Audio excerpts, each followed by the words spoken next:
Thank you, Paula. As I said before, this is a SMARTS. It's a new program, a series of in-person and of online professional development workshops and knowledge sharing for community artists, facilitators, immigrants, refugees. We want to increase our understanding of accessibility, cultural competences, anti-oppression framework, and we have one more workshop coming, which is about social media for artists and creatives. I will let the information on the chat, and we will talk a little bit more about this at the end of this session. Thank you so much, Elena and Kelly, for accepting this invitation. And Paula, you can introduce them. Thank you so much. Thank you. All right, we're going to be touching on financial literacy and taxes for artists and creatives. Thank you so much for everyone who's joining us today. Today we have two amazing women with us. We have Elena Jara and Kelly Ross.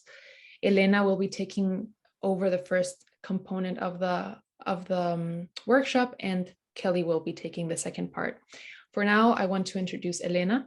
She has 27 years of experience working with consumers from all over Canada, creating, revising, and co-delivering financial resiliency workshops and webinars to provide them the tools to succeed financially. She is now the community engagement partner from Bromwich and Smith. And Elena is known for being a connector. Her partnership and network building skills have given her the opportunity to participate in many government and community networks that engages with diverse stakeholders on the importance of financial literacy education. So as you can see, you are in great hands today. I will later introduce Kelly, but for now, I want to open the space for Elena to share what she has to share with us today. Thank you, Paola, and thank you, Natalia. Thank you for inviting me today. I'm very grateful. So today we're going to be talking about how to take control of your financial future, and we're going to get started. So first off, I want to talk about rebuilding your worth. So I work for Bromwich and Smith. We're a team of licensed insolvency trustees, debt relief specialists, and we're committed to rebuilding clients' worth while helping them to preserve through challenging and financial times. At Bromwich and Smith, we believe in rebuilding your worth beyond your financial well-being. We also strive to restore your personal well-being and self-confidence. And we work with you to tailor a solution unique to your situation, whether through counseling and budgeting, a consumer proposal, or bankruptcy. You can trust us to work with you to find a solution that makes you whole again and settles your debt once and for all. So what are we going to talk about today? Today we're going to talk about creating a spending plan, interest rates and credit, understanding your credit score, financial warning signs. So I always like to do this like little icebreakers. And the reason I do this, it's because I want to know how you feel. So you can just put it in the chat or you can unmute yourself. No problem. I just want to hear from you. So I want to know your feeling about the meaning of money. So does money talk to you? And let me just explain that. When I say does money talk to you, it just means that are you having a conversation with your money? Like is your money saying to you, oh, this week we get paid. We're going to have to do, make a list of what has to get paid this week or what we need to do when it comes to grocery shopping or where we're going to go for dinner or lunch, stuff like that. You start to have this sort of conversation with yourself and how are you going to spend your money? And your money is just kind of like, inviting you to spend it. So do you have those conversations? Have you ever had those conversations? Are you talking to your money? Is your money talking to you? Anybody want to share their experience? No? Oh, great. There's someone, chat. Yes, I think so. Yes, gives me opportunities for how I can enhance my life. Just had this conversation with my friend. Oh, that's wonderful. I think somehow I do. Yeah, so we're all having conversations with our money. Sometimes I just think that our money tends to decide more for us than we. tend to decide for ourselves. So be mindful of that. Pay attention to how you answer your money back. Sometimes we just have, cravings or wants. So for example, I love the dollar store. So if I pass by a dollar store, uh, I always think, oh, I should just stop, see what they brought in new, get something else. And then I have to, say, no, we don't need anything. Today we don't have to go in. It's okay. Let's just, don't worry. Another day, I'll come back another day. So when you're answering back to your money, you're going to take more control of your money. So it's something to think about. I mean, the other question that I have for you is, how do you feel when you have to talk about money? And this is something that we're all challenged with. So sometimes we have to talk about money with our boss. Sometimes we have to talk about our money with friends or with family. And it just, what do you feel? What are the thoughts that come to you before you start the conversation? Does anyone want to share? Anxiety, yeah. So for sure, stress, yeah. Anyone else? Insecurity, yeah. Yeah, right. I try not to put that. And I love that, Carla. Thanks so much for sharing that, because really that's something that says, you really try to go into that conversation with the most positive perspective, positive energy, and you want to bring out the best of that conversation as to how you're going to work together, how you're going to figure out a solution. So I love that. Thanks so much for sharing. Anyone else? So I think we all kind of have that kind of like anxiety, stress before we start the conversation. So it's really good to be mindful of that. And then this one's probably, oh, this one I really feel that, how do you feel when you have to talk about expenses with families? So not even money, just expenses. I mean, so it's been in the news. Everybody's talking about it. I think that's the one. So the one popular conversation in Canada normally is, what's the weather like? I think the second most popular topic is, things are so expensive now. What do we do? So, but then to talk about, expenses with family, sometimes it's a little more difficult, right? Does anyone have any experience about that? Because I know for a fact that at home, like I'm always saying, oh my God, things are so expensive. We need to be more careful. We can't just be, wasteful. And it feels like I'm a broken record, or it feels like I'm nagging, or it feels like, certain anxiety when I have to mention that I'm spending too much money, or that, a lot of money is going to certain things that should not be. So if those are the conversations, you're feeling anxiety, or you're feeling stress, or you're feeling nervous, it happens. So, but what Carla said, go in with some positive energy, go in with some really, some strategies, like, share the information of what you're getting. So if you're getting bills that are really, really high, then this is time to say, this is what's going on. What can we do? How can we work as a family to reduce some of these expenses? So I'm going to walk you through a lot of that, through managing your money, and some tips that can help you out with that. Okay, so here we go. Let's start by figuring out where you're at and where you want to go. So, I mean, when it comes to money, we really have to figure out how much money is coming in and how much money is going out. So my goal today is to teach you how to, well, not teach you, maybe to talk about the best strategy to create a spending plan. So I'm very, very careful about not saying a budget, because when I hear the word budget, for me, it's like, it's very constraining. It's like, it doesn't allow me to do more. But when I think about a spending plan, it says to me, you know what, I'm going to spend, and I love spending, so it's great, but I'm going to have a plan for that. So that's even better. And there's some people who like the phrase cash flow. So that's okay too. Cash comes in, cash goes out, but they're comfortable with that. So I want you to ask yourself, what's my comfort level? Which phrase am I good with? Yeah, so I have a question here. Let's see.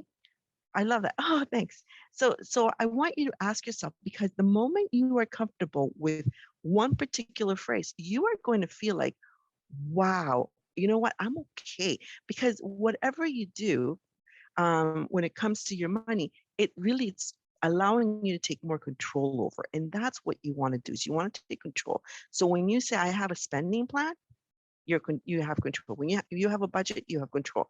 When you have a cash flow, you have control.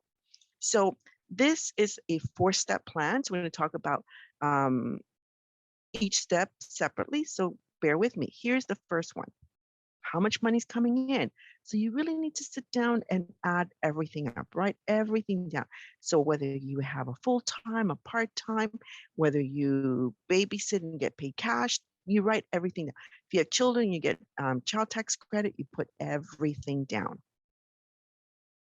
The second part is you list all of your fixed expenses. And this is important to understand. A fixed expense is really expenses that you can't, they're fixed, that you can't negotiate. You can't say, well, this month I'm going to pay less or more. No, it's always the same amount every month, no matter what. So rent is always the same. Childcare could be the same. Car payments are the same. So anything that you have a regular monthly bill for, that's the same, that's a fixed expense. And then I want to talk about, did we skip that?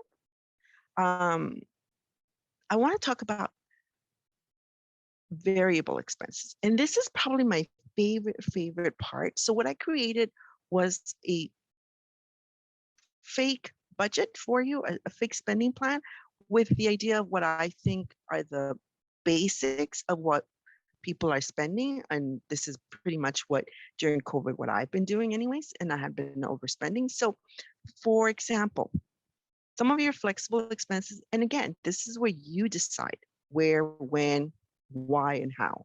So for example, groceries, we all have to eat something. So we've got groceries, entertainment.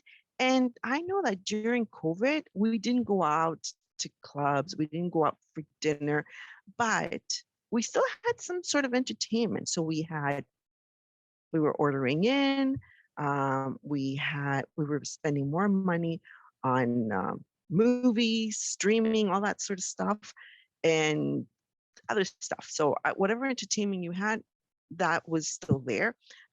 Clothing, we weren't spending that much money because the stores were closed. And then of course there was personal grooming. And if you have pets, then they also have their own personal expenses, and other, meaning whatever other expense you have, you can include there. And I honestly, I like the word actual expense. I want you to write down the actual expense. So if it is laundry, if it is, I don't know, getting my nails done instead of personal grooming, write down the actual name of the expense. That way you'll know exactly where you spent your money. This is just a quick idea to help you figure out how to create a spending plan. The next step is, I just want to show you something about how to create opportunities for yourself, possibilities. So before I even go any further, I got a little note here that says, what is your comfort level? And this is something I want you to remember, because when you're thinking about where you're going to spend your money, how you're going to spend the money, why you're going to spend your money, it has to be something that you're really okay with, that you're really comfortable with. Because if you're not, you could try it one time, maybe twice, but you'll never try it again, because you're going to say, this is not me. This is not what I like to do. It's not what I like to eat. It's not what I'm comfortable with. So if it's not within your comfort level, don't even try it, because you're never going to follow through, and it's never going to help you when it comes to your spending plan. So for example, I try this, so I'm sharing with you what I use as possibilities and options. So when I go grocery shopping, I always look at this app called Flip. So flyers. Some of you would like flyers. Some of you are techies, and you have your apps. And this is an application that you can download on your phone. It's Flip, and it will show you all the grocery store flyers. And then you can click on some of them, and it will allow you to do price match. You could save maybe $10, $20. It all depends on the prices in the different stores. You could use coupons. I love the idea of coupons, and yet I save them. But then when I get to the grocery store, I totally forget about them. So I've come to the point where I'm like, I'm not even taking them because I know I'm not going to use them. Alternative food markets. So that means if you go to the Asian markets, if you go to other markets, farmers markets, all those places, you know what? If that's your comfort level, that's great. Make sure you start looking around and saying, hey, this place has a great value for X, and this place has great value for Y. And I don't care if I have to go an extra 5 minutes here, but this is what I like. And that's okay because that's your comfort level, okay? By the way, just so you know, there's this great um, organization, and it's called the Good Food Box. It is not the food bank, but they're run by the food bank. So what it is, it's you could register with them, and they have a good food box, which is about $30, and you could order it weekly or bi-weekly, and it's amazing because they have for one person, for a family, they also have organic food, which is very reasonable the price. You can't. The only problem with that one is that you can't choose the items, but they have a great selection of fresh fruits and vegetables that you could order on a weekly or bi-weekly basis. So something to consider as a thought. So I guess I talked about entertainment. So here's another idea. I love getting together with my family. So we normally have a potluck dinner. So everyone will bring a different dish, and then we'll just have a great dinner. I also love ordering food and just picking it up and as takeout. Again, I don't use coupons because I forget, but lately I have because my niece taught me, hey, McDonald's has a great app and it's 2 for 1, and I'm inviting you. I'm like, great, that sounds great. There's another one, which is the library. The library is the most amazing place that you can go to.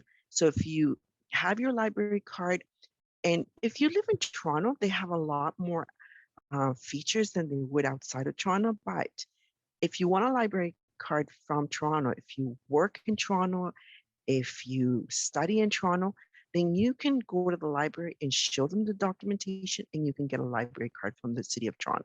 But what's so cool about this place is that you can actually download movies to watch directly from the library, absolutely free.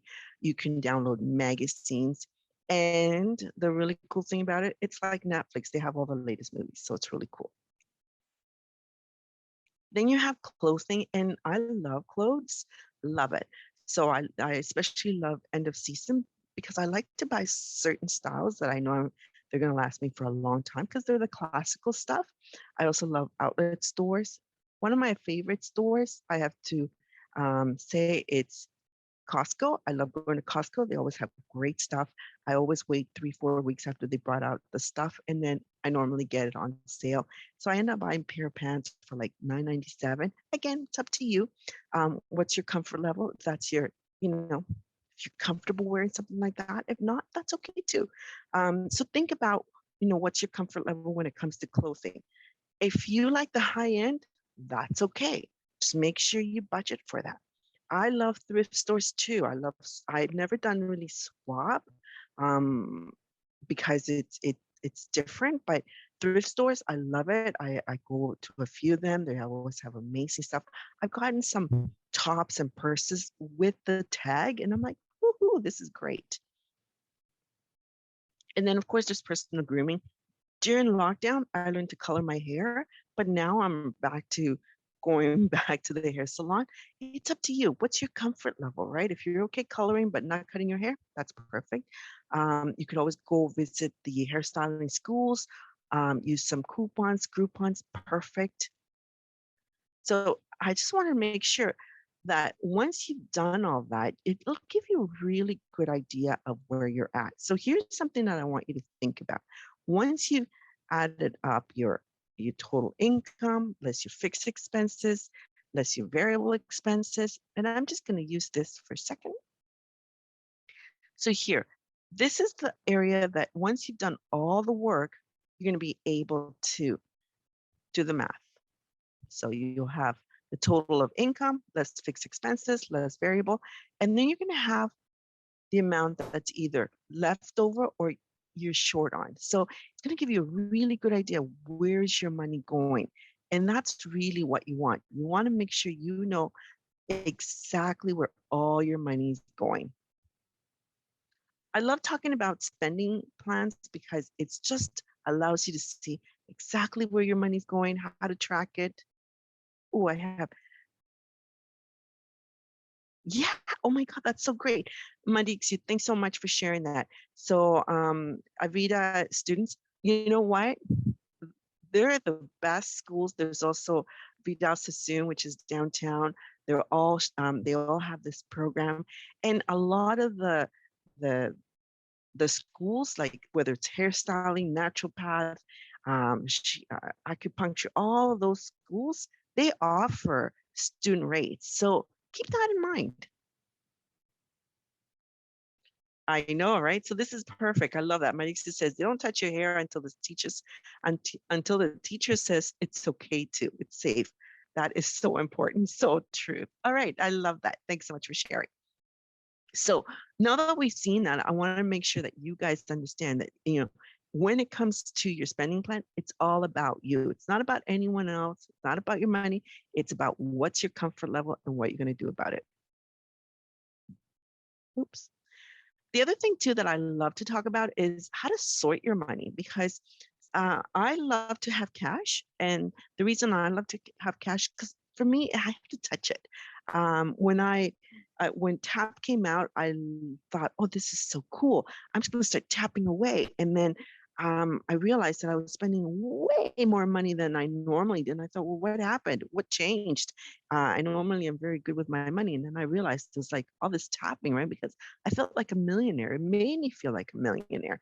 And all of a sudden, a lot of my money had gone. So start keeping track of your daily expenses. You could sort your money by whenever you get paid. Have envelopes, divide it into certain different areas. Put them somewhere that you feel it's safe, and then bring it out when you need it. I've shown piggy bank there, anything that makes you feel comfortable with. I love the envelope theory because I can break it down for each category and I could put the amount. The wonderful thing about that is that you could use it, you could bring it with you anytime. Oops. So here's the thing. A lot of people love to buy things online, and I think that's great. Or you use your debit card or you use your credit card. Here's what I think. Go ahead, spend it, but create an envelope anyways, put an amount there that you're supposed to spend, and then keep the receipt. Put that receipt in that envelope. Why? Because when you go back to it, you go, that's right, I stayed within my limit. So I should have this amount of money left over. And you know what? Numbers don't lie. If you follow your spending plan correctly, you will show exactly where your money has been spent. What if you run out of money and you start to say, well, maybe, I could take it from this envelope. And other people don't just use envelopes, they use bank accounts, by the way, and that's okay too, whatever works for you. I like to have 2 or 3 bank accounts and I divide my money as well there. But if you like the idea of just using different bank accounts, that's fine too. Just want to make sure there's a question. Okay, so here's the thing. What do you do with that? You can divide the money into the different accounts. If you've used up all the money from one account or from one envelope, don't borrow from yourself, because the reality is we're going to be tempted, because we're going to be like, oh, I'm short this month. I'll make it up as soon as I get paid. You're not going to. Why? Because you don't have to pay yourself. And sometimes the money just doesn't stretch out that much. So please be mindful of the fact that if you don't have to borrow from another envelope or from another account, try not to, because that way you'll save yourself. And if you do have to, keep track of it so you know that maybe you have to go back to your spending plan and increase the amount for that category. Oops. Okay. So what if you have money left over at the end of the month? Woohoo! I'd say that's what I say, hoo-hoo, because you know what? This is an opportunity for you to celebrate, to say, well, you know what did I do right? Um, Recognize that, but most of all, get yourself something. Give yourself a gift and say, you know what? I'm going to take myself out for Starbucks. I'm going to take myself out for coffee, or I'm going to go to Winners and get myself something that I really like because I have the money for it. And that's what you want to do. You want to celebrate because that's going to give you the incentive to stay on track, to keep your to keep your spending plan the way you're supposed to keep it. So if you're finding it hard that you're not able to budget with just the way you're managing your money, maybe you need an application.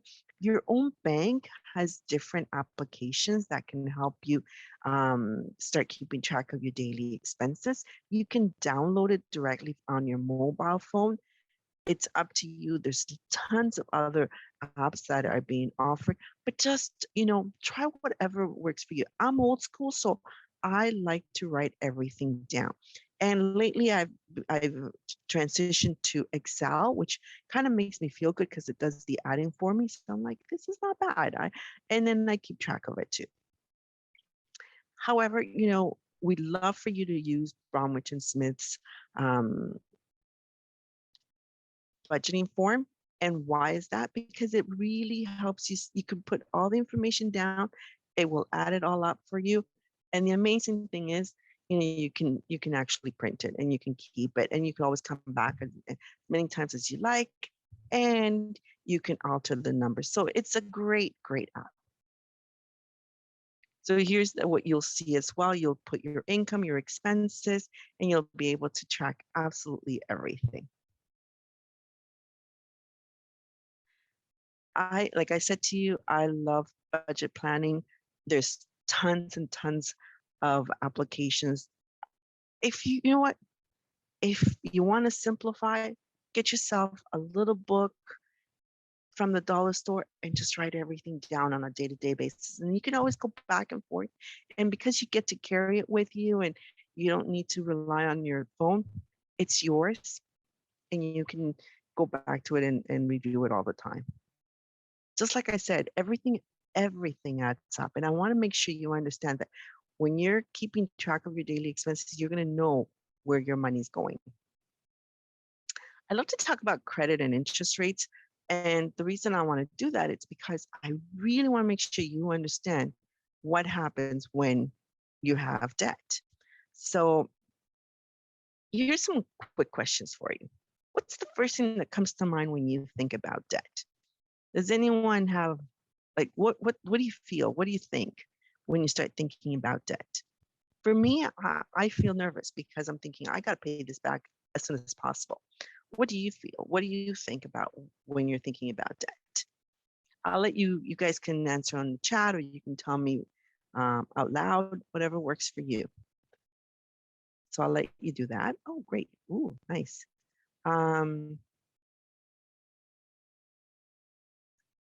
You feel it in your gut. Yeah, that's exactly where I feel mine too. It's like, I always get this feeling, right?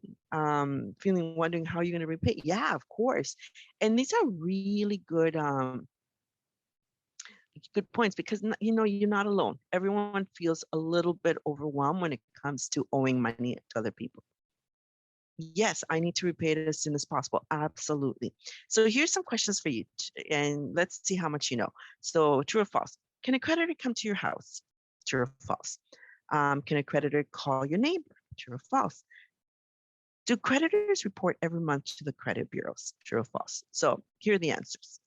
Anyone want to try? Oops. Okay. Oh, there's an answer. No, and yes. Okay. Let's see. That's so true. So true. Pearl, you're right. So in the olden days, can a creditor come to your house? A creditor would be able to go to your house. They would knock and say, hey, where's your money? Can a creditor call your neighbor? Yeah, they would do that too. Not anymore. The laws have changed. So that's a great thing to know. And yes, creditors do report every month to the credit bureaus. That's great. Thanks so much for answering that. So does anyone know what the maximum interest rate is that you can be charged here in Ontario, in Canada? Does anyone know? So here's a quick surprise. Oh, great. Credit cards, 21 to 25%. Carla says no. Anyone else want to take another try? Okay. Ta-da. Ta-da. 60%. That's the maximum interest rate you can be charged, right? Just so you know. So in Canada, it's a criminal offense if they charge you 60 and plus percent, just so you know, because the reality is there are some ways that some of the creditors have gone around to charge you more than that. And I'm going to walk you through how they charge you interest, and sometimes you're not even aware of it. I have a question. Wow, for sure, Daniela. Um, so the annual percentage interest rate for a loan can include fees, administration fees, all sorts of fees. I don't know what they come up with, but they, when the lender feels comfortable putting in fees, they can and they do. But I want to make sure that you understand that how they actually charge you this interest and how it works. So here's an example. So first of all, you're going to borrow $5,000. You're going to repay it back $133.45 every 2 weeks, biweekly. And it's going to take you to pay back that amount 60 months, which is equivalent to 5 years, by the way. So here's the math time. So your biweekly payment's $133.45. You're going to multiply that by 26 because that's 26 times in the year. You're going to multiply that by 5 because it's going to be 5 years, the length of the period of the loan. And that means that by the end of the 5 years, you will have paid $17,348.50 on that loan, on the $5,000. That's about $12,000. That's over $12,000. So you're thinking, what? How did that happen? Well, here it is. Because when you, and this happens to a lot of us, not anyone in particular, but it happens. So when we're desperate for a loan, whether it be a mortgage, whether it be a personal loan, whatever it is, we'll, and we've been approved. The first thing we say is, great, what's the monthly payment or what's the biweekly payment? But the one question that we're not asking is, what's the interest rate?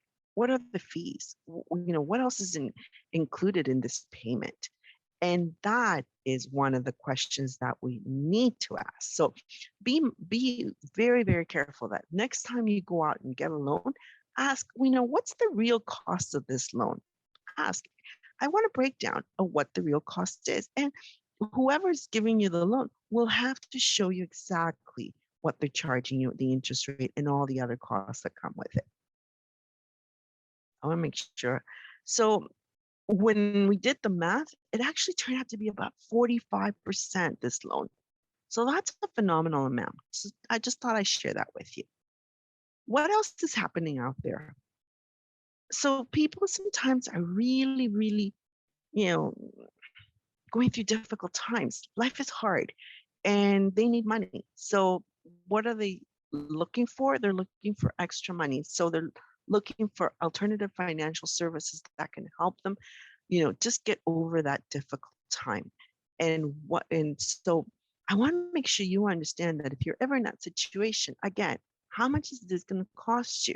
So alternative financial services are really places such as, payday loan lenders, pawn shops, check cashing stores, businesses like that that are willing to give you money in advance and in return for a very high interest rate. So here is the breakdown according to the Ministry of Government and Consumer Services.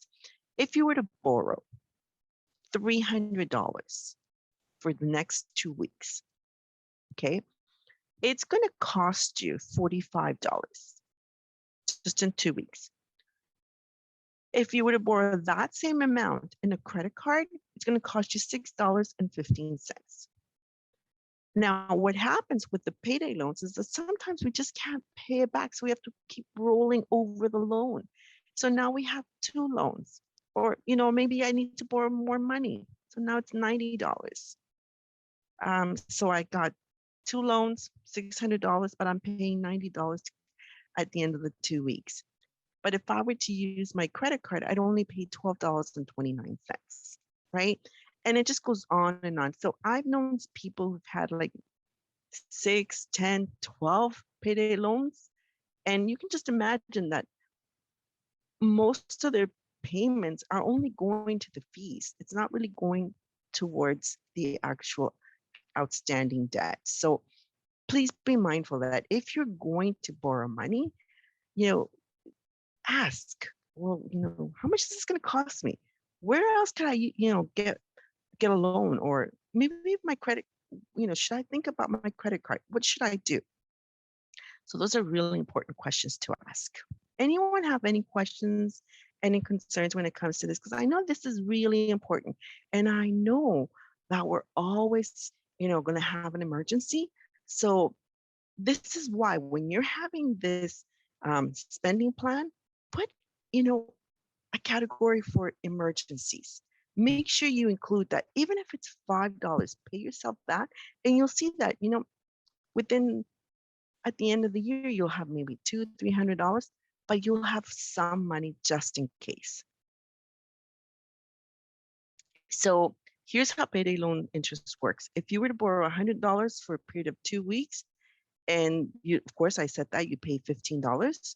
And under the Ontario law, this is what they're allowed to do. So if you were to borrow the money, again, 100 for 26 periods through a payday loan, you would be paying $390 in fees, which means that's about 390% on the $100 that you borrowed for the year. So that's a heck of a lot of money. Something to know. If you have a problem with them, if you feel that you need to get help, then you could always file a complaint against them with the Ministry of Consumer Services. Because if they've overcharged you, if you feel that they've done something that was wrong, then you could call them and say, this is what happened to me. Is this right? Whatever question you have, this is the place to go to. So we talked about debt, but so Bromwich and Smith, again, we came up with a debt calculator. This is fantastic. So if you have all this type of debt, you just plug in the numbers, put in your numbers, and then you're going to see exactly what. I want to make sure. I want to make sure that you understand that once you put in the numbers, it'll tell you how long it's going to take you to pay it off and how much interest you will have paid during that whole time. So it's really good to see. It's like it's giving you an insight of what's happening with your finances. So here's a question for you. How are you managing your debts? Are you doing well? Are you getting by? Are you worried? Do you need help? So if you're managing your debts, and that means you're doing well, well, what it means is that you're making your payments on time, always, and you're paying more than the minimum. And that's amazing.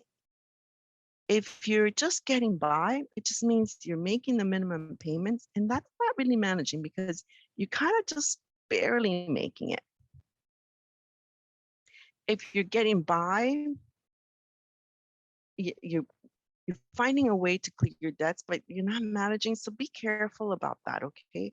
I want to, if you're really worried because you're thinking, geez, okay, this month, who am I going to pay? Because last month I only paid the gas bill, but this month, I'm kind of behind with cable, so I think I should pay that. So if you're kind of juggling and stuff like that, so are you choosing who you're going to pay? If that's the case,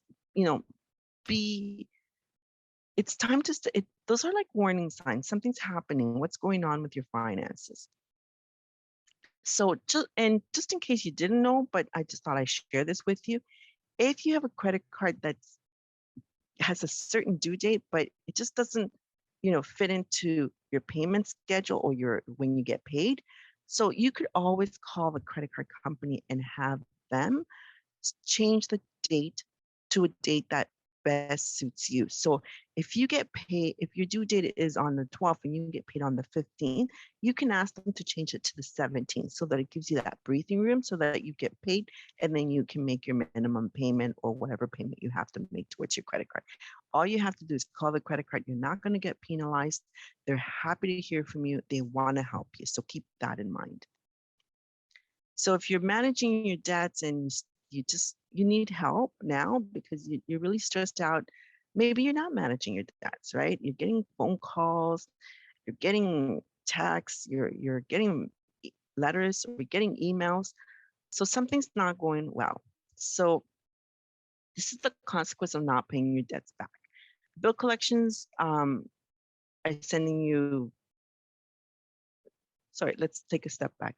So if you haven't been making your payments, it means that the credit collection agencies are starting to call you. Because you haven't been making your payments, you're going to have bad credit rating.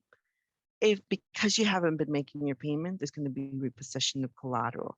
And because you haven't been making your payment, there's going to be garnishment of wages. So there's lots of consequences that kind of go, one by one. So you start to get phone calls, your credit rating gets affected. So if you want a loan, if you want to start consolidating all your loans, you can, because now the bank is saying, well, you haven't been making your payments, and it shows on your credit report.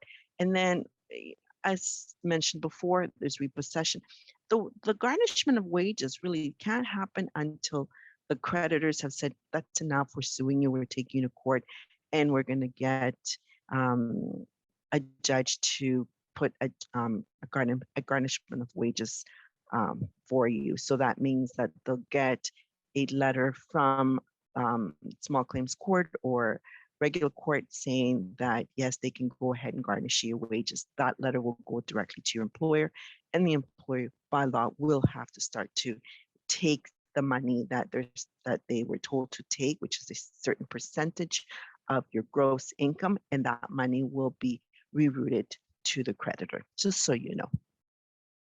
So what are the warning signs that you should be careful about? It's like maybe you're getting all your bills either by email or just regular envelopes, and you're not opening them.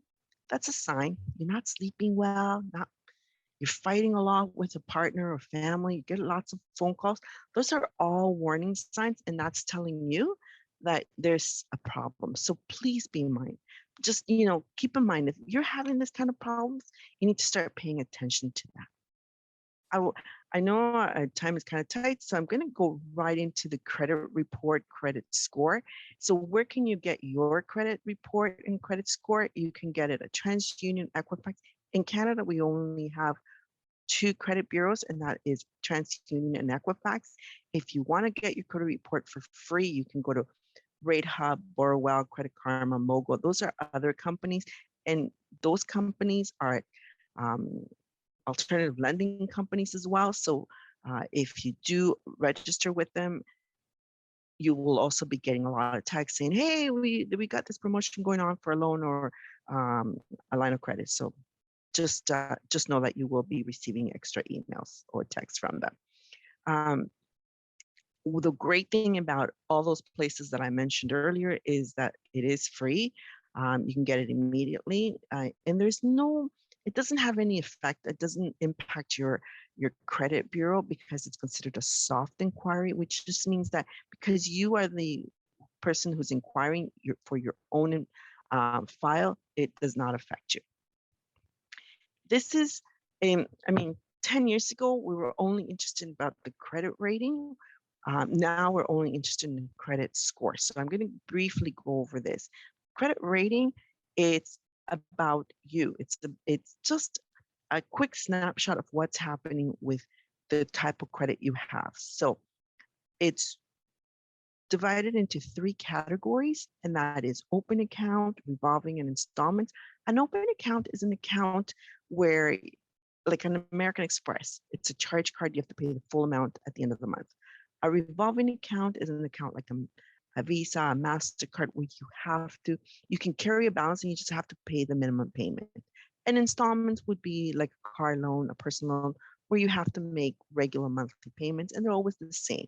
A zero means that there is no information on your account, and it's because you're fairly new to Canada, or you're under 18, you've never applied for credit. So, but anyone who has credit would normally have a credit report. So if you're making your payments on time all the time, this is the best credit rating you can have. That's a 1, so you're paying on time. A 2 means you're 1 month behind. A 3 means you're 2 months behind. And when it gets to the 3, the creditors say, look, you know what? We've been calling, we've been sending letters, we've done everything possible to get you to pay us back. But since you haven't replied, since we haven't heard from you, we have no other option but to change your credit rating. And so each time that you're late, your credit rating will just keep dropping and dropping until it gets to a 9, which it means it's a bad debt. And once it gets to the bad debt, the creditors have no other option but to say that this is now an account that's in collections. That's really what a bad debt means. And now the account has been sent to the collections department, and now the collection department is going to start to call you, send you emails. And, in other words, we're going to try to bug you or harass you to pay back the debt. Any information that's on your file will remain there for 6 years from the last date of activity. And what does that mean? It means, so if today you paid everything off and you were a 9, it means that from today on, that information would show that you paid everything off, but it stays a 9. If you were a 1, from today, you paid everything off and it will still show as a 1. So wherever you're at, it will stay like that, and it will stay like that for 6 years before the information gets completely deleted. They call it purging, which is the same as deleting. So we talk about credit scores. And this is fascinating because people say, what's my credit score? How do I figure out my formula? Like, how do I figure out how they got that score? How can I tell you this? The best answer I have for this is I can't tell you because it's secret. The formula is so unique to each consumer. So, but they do give us an insight as to how they figure this out. So let's get started. So, by the way, just so you know, I'm going to go right into, I think I skipped one. Huh. All right. I got this information from someone else, and basically the information is directly from Royal Bank. So your bank now offers that information. I actually checked out Scotiabank because that's my bank, and you just have to register with them, and they will then allow you to get access to your credit score through TransUnion. So there's something, so each bank I think is now offering that sort of information, and you can visit that. So let's look at this. So you'll see your credit report, which is information about you, and this is the information that this is the dispute center. So if there's any questions, any concerns, you can always report to them through a letter and say there's issues with my account. I'm not comfortable. The information is wrong. It's not that you're not comfortable with it. It's really if the information is absolutely wrong. If they've got your wrong name, if they've got your wrong address, if they've got the wrong social insurance number. Does it cost us when you check your credit score? Financial cost or drop. So if you, so yes, so if you check your credit score with your bank, it's free. If you check your credit score with Equifax and TransUnion, it will cost you money. If you're asking for your credit rating, it's free from Equifax and TransUnion. So one of the questions that I always get, it's like, well, what do I look out for? Look out for, your personal information, like the account summaries. So I took that out just because I know that we were running out of time. But when it comes to your personal information, you want to make sure you've got the right information in there about you, your full name, any other names that you're known by. What is the difference between the credit score and the credit? Oh, okay, yeah, for sure. So your credit score just tells you a number. That's your credit score. Your credit rating, it's this. We'll say, you have an R5, which means that this account is 5 months overdue. That's what it'll say on your file. and it'll tell you all the information. But with the credit score, it'll just give you a number, which is this. Thanks. Oh, for sure. My pleasure. Okay. So I want to get into the credit score because it's so important. So remember I said the credit formula, it's secret, but they do give us some sort of an insight. So they break it down into 5 factors, and that is the payment history, the credit utilization, the length of history, the account mix, and the inquiries. So let's get started. So the payment history, all it is, it's like 35% of, and again, this is for someone who's been here for a lot longer. So that means that someone who's been paying the credit cards for over 5, 10 years. So that's going to, that weighs about 35% of how they've, you know, for your formula. This is what they're taking into consideration. So please keep that in mind. So if you're fairly new to Canada, that means that they will adjust this formula for you. Credit utilization just means what, you know, the type of credit cards you have, what are you using, right? So here I have, no, sorry, I got that wrong. The credit utilization is like, how much are you using of your credit? Whether it's a credit card, whether it's a line of credit, whatever it is, what are you using? So for example, if you have a credit card with a credit limit of 5,000, but you've only used 500, then that's 10%. That's the credit utilization. If the same credit card, same credit limit, but now you're spending a little bit more, now you got your credit card balance at 2,500, and so that means you're at 50% credit utilization. And of course, if it keeps going higher, it means you'll see the percentage also going higher. So what does that mean to you? If your credit usage is from 0 to 35%, you're considered low risk. And this is what a lot of the creditors really want to see, that you have really low credit usage. If you're at 35 to 70%, you're considered medium risk. It means like, you know what, that's odd. And it has been spending more money now. What's going on? Is something changed? Something's different? So this is, and it's not like a person is sitting looking at that. It's actually a computer program that's analyzing all this information ongoing. Credit usage 70 to 100%. Now you're at high risk, especially if you maybe have 3 or 4 credit cards that are all maxed out. So again, remember, there's the program that's out there that's, you know, seeing all that. And the creditors have access to your credit bureau, so they'll check and say, something's off. Then, of course, I talked about length of history. So one is payment history, the other one's length of history. So this one in particular just says, how long have you had this credit card? Because I could have a credit card for like 10 years, but I've only used it twice, hypothetically speaking, right? So they want to know, how long have you had this credit card or line of credit, and are you using it and are you paying it all the time? Credit mix. And this is important because this is something I want you to understand. They really want to know, okay, I mean, we always talk about, hey, you know, you should only have one credit card. That's enough. That'll help you reestablish yourself.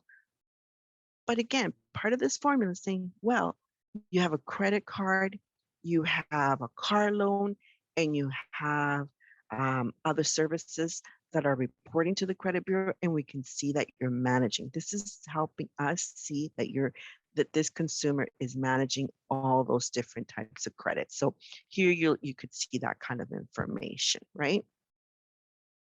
And then of course we have inquiries. And that means every time someone is looking into your account, they're saying, hey, you know, so if you've applied for a job, they're looking for, someone's looked at your account, there's an inquiry. If you are looking to purchase a car, there's an inquiry. If you apply for a credit card, that's an inquiry. If you're looking for a job and your employer wants to check your credit report, that would be considered an inquiry. Sorry, just want to make sure there's any questions. So again, we talked about the disputes earlier. So, but again, I just want to make sure that if you have a question, if you have a concern, there are, visit the website. There is an actual tab that says disputes. click on that. They have the forms. You fill them out, and you don't have to pay anyone to do this. You can do it yourself. It's actually free to do it, and they will get back to you. It does take a while for them to investigate the full situation. But if you have all the documents and you can prove that you paid company ABC on time, and you have the receipts and you can prove it, and if that company reported it wrong, then they will review what you sent. They will go back to the company, and then they will update your file accordingly and make sure that it reflects with your credit score as well. So how do you rebuild your credit score? Start paying your bills on time. The best thing to do is, so if your bill is due on the 15th, you should be paying it by the 11th, because especially if you pay online banking, or if you just go to the ATM machine, then it takes a few days for them to process those payments. But if you go directly to the teller, then that payment will get processed the same day. That's the way it works. Don't sign a credit contract until you've read it and understood it. This is really, really important, because sometimes we just want to help people, right? And sometimes we want to help by co-signing, or just, or we're in a hurry and we just want the money. We're not even going to question anything. I know I talked about that before, but I'm going to do it again. I want to make sure you read everything and you understand. If you don't understand it, just wait, don't sign for it, and then maybe have someone review it with you. Only apply for the credit that you want and need, because honestly, I love Canadian Tire, and every time I walk in there, someone's offering me 10% so I could get a credit card. It's tempting, but do I need it? No. I as much as I love it, I just love to browse. I'm not much of a shopper. Try to pay off your debts quickly. That means that you use our debt calculator, go back and look at it and see how quick can you pay it off. Deal with known, respected, and established companies. Don't go to any company just because it looks cheaper, it sounds cheaper. It may not be the right thing to do. Make sure you understand the total cost of all your debts and understand how long it's going to take you to pay it back. So I'm almost done. So I want to make sure I share with you what your options are, and before you decide anything. So there are some options that you may want to consider, and that is, there's a orderly payment of debt, there's a consumer proposal, bankruptcy, and you could do nothing, which is okay too. If you choose to do a debt repayment program, that's what we offer, and that's what our trustees do for all the consumers, is that we're able to help you pay your creditors within 3 to 5 years. The debt repayment program. That means you're paying your creditors within 3 to 5 years. The interest rates may be kept at 5% or may be kept even higher. The creditors, because this is a voluntary program, can say no. And it's not binding. And that means that if they choose to take you to court, they can. If they choose to try to garnish your wages, they can, because there is no stay of proceedings. It's not a legal process.